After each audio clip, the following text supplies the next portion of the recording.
ఇబ్బందులే ఏం సమస్య ఏ రాత్రి పడుకోవడం ఎక్కువ గురకలు వస్తున్నాయి, విపరీతం గురకలు వస్తున్నాయి. ఇంట్లో వాళ్ళకి పడుకోవడానికి ఇబ్బంది అయిపోతుంది. వాళ్ళిద్దరు రాలేదు, వాళ్ళిద్దరు రాలేదు. ఆయనకు పోయింటే డాక్టర్ దగ్గరికి పోయింటే ఆయన మాత్రలు రాయించినాడు, నిద్ర మాత్రలు. కాదు ఇంకా నీకు బాగా నిద్రపోయినప్పుడే కదా నీకు గురకలు వచ్చేది, మళ్ళీ నిద్ర మాత్రం లేటు కదా నీకు పని లేక. నాకు కాదప్ప వాళ్ళు అనుకునే మా ఇంట్లో వాళ్ళు. ఏం తమ్ముడు ఇంత ఘోరం జరిగిపోతుంది? ఏం ఘోరం జరిగిందా? ఏం చెప్పు ఏమి? అయ్యో తమ్ముడు, ఈ భార్య భర్తను చంపిస్తాంది, భర్త భార్యను చంపిస్తాన్నారు. ఇంత ఘోరం తమ్ముడు. ఘోరాలన్నీ వింటున్నాం కదా. ఈ ఘోరాలు జరగకుండా ఉండాలంటే ఏం చేయాలి తమ్ముడు? ఓ మార్గం ఉందినా. ఏది? ఏమన్నా పెళ్లి రోజు ఏం చేయాలంటేనా, ఈ 7 అడుగులు నడిపించేది, అరుణ్ నక్షత్రం చూపించేది, గంటల గంటల మంత్రాలు మంత్రిచ్చేది, ఇవన్నీ పక్కన పెట్టేసి 116 సార్లునా ప్రమాణం చేపియాలి పెళ్లి కొడుకుతోను పెళ్లి కూతురుతో. ఏమని? ఏమైనా తల మీద చేయబెట్టి పెళ్ళైన తర్వాత నా భార్యకి నేను ఏ విధమైన ప్రాణహాని తలపెట్టను అని పెళ్లి కొడుకు 116 సార్లు ప్రమాణం చేయాల. మళ్ళీ పెళ్లి కూతురు కూడా పెళ్లి కొడుకు తల మీద పెట్టి పెళ్ళైన తర్వాత నా భర్తకి ఏ విధమైన ప్రాణహాని తలపెట్టనని ప్రమాణం చేస్తున్నాను అని 116 సార్లు ప్రమాణం చేయించి ఆ వీడియో తీయాల. వీడియో వాళ్ళిద్దరు చెప్పుకుంటారు కదా, ఆ వీడియో చూసి జాగ్రత్తగా పెట్టుకుంటే కొంచెం ఘోరాలు తగ్గుతాయేమో కదా. కరెక్ట్. ఏమన్నా విశేషమా? గొడవ జైలు పోయినాడు. అవునవునులే, జైలు పోయి మళ్ళా మొన్న వచ్చిన రిలీజ్ అయినాడు, వచ్చి మళ్ళా ఈ రోజు జైలు పోయినాడు. ఎవరితో గొడవ పడినాడు? గొడవ ఏంలే, ఇంట్లో పెళ్ళాం చేసే కూరాకు నచ్చగా వాడు మళ్ళీ జైలు పోయినాడు. అంటే పెళ్ళాం చేసే కూరాకు నచ్చలే మళ్ళీ జైలు పోయినాడు. జైల్లోనే మంచి మంచి నీకు వంటలు కూరలు గానీ అన్నం గానీ బాగా చేసేట్లే ఉంది, లేకపోతే దానికోసం మళ్ళీ పోయినట్టు జైలుకి అన్నం కోసం అన్నం కోసం కూడి కోసం జైలు పోయినట్ల కదా. అదే కదా. ఈ మధ్య ఎందుకు చాలా మంది కాదు ఇంట్లో ఉండేదారు కానీ జైల్లో ఉండేదే మేలే. పెళ్ళాం బాగా తప్పవుతుందే, కూడు కూరాకు బాగుంది బాగా తినాలి పంపలో ఆరనుకో మంచి మంచి చేసి పెడతాను.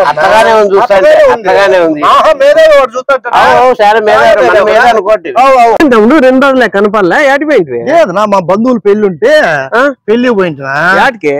ఇదే మా బంధువుల ఊరికి పోయింటినా. ఆడ నా చుట్టూ 30 మంది నా బంధువులనా చుట్టూ కూర్చున్నారా. నా గురించి నేను చెప్తా ఉంటేనా వాళ్ళు అసలుకి లోపల ఎంత ఆనందపడినారంటే అంత ఆనందపడినారు. అవునా? ఏం చెప్తాండి తమ్ముడు వాళ్ళకి? 2 నెలల క్రితము నాకు లివర్ సమస్య ఉంది కదనా. అవునవును. బెంగళూరులో చేరింటి కదా, అప్పుడు దాదాపు 20 లక్షలు ఖర్చు వచ్చిందనా. అది చెప్తే లోపల ఎంత ఆనందపడుతున్నారో. మళ్ళీ 20 అప్పు తెచ్చినా కదా, 3 రూపాయలతో దాదాపు 8 లక్షలు తెచ్చినానా. అవును. అది నేను తీర్చలేకపోతానని చెప్తే ఇంకా లోపల ఆనందపడినారు. నా కొడుకు బ్యాంక్ ఎగ్జామ్ నా రాసినాడా, అది ఇంటర్వ్యూలోనా 1 మార్కులో పోయినా అన్నవాడు, బాగా ఉద్యోగం వచ్చిండేది. అది చెప్తే ఉద్యోగం ఎట్లా నా కొడుకు రాలేదని ఎంత ఆనందపడ్డా అసలుకి. తమ్ముడు నువ్వన్నీ నీ యొక్క బాధలు చెప్తా అంటే వాళ్ళు ఆనందపడినారంట అన్నవేంది? నువ్వు ఈ కలికాలం అప్పుడు మన ఆనందాలన్నీ ఎదుటోళ్ళు చెప్పినావు అనుకో వాళ్ళు బాధపడతారు. మన బాధలు ఏంటన్నానా, షుగర్ ఉంది, బీపీ ఉంది, ఓపెన్ హార్ట్ సర్జరీ చేయించుకున్నా, అప్పులు ఉన్నాయి, ఇలాంటివన్నీ చెప్పామనుకో ఎంత ఆనందపడతారు. ఫస్ట్ 10 మంది వచ్చి కూర్చుంటారా నా చుట్టూ, మళ్ళా అట్లా 10 మంది మొత్తం 30 మంది కూర్చొని ఎంత ఆనందపడుతున్నారు అసలు. తమ్ముడు ఈ విషయం తెలుసా నీకు? తెలియదు. ఏ విషయం? ఇప్పుడు వెహికల్స్ అన్నిటికీ 15 సంవత్సరాలు దాటింది అనుకో, చుక్క పెట్రోల్ డీజిల్ అయినా ఏ రూపాయింగా.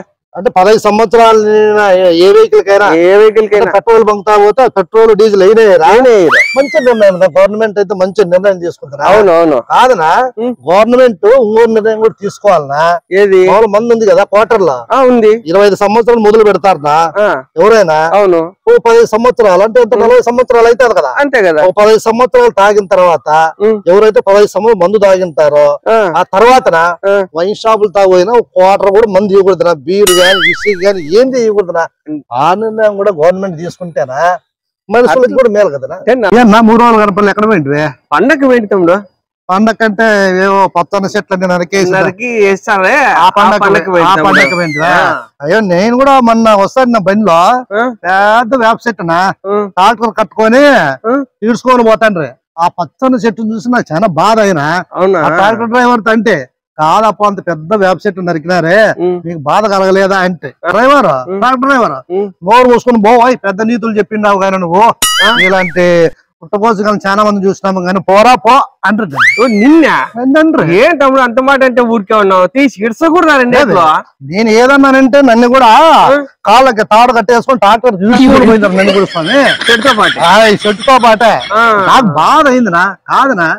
పండగలు ఏంటన్నా ప్రకృతికి ఉపయోగపడేది చేయాలి కానీ దీపావళి పండుగ టన్నులు లోలు టపాకాయలు కాల్చేదా పెద్ద పెద్ద చెట్లు నరుకుతున్నారు. నాకు ఏమీ లేదనా, నీళ్లు కొంటున్నాం కదా మనం, అట్లా ఆక్సిజన్ కూడా కొన్ని రోజులు అతి దగ్గరలో ఉన్నాయి. ఇంకా చెట్లన్నీ నరికేసుకుంటూ ఆక్సిజన్ ఆడ దొరుకుతుంది.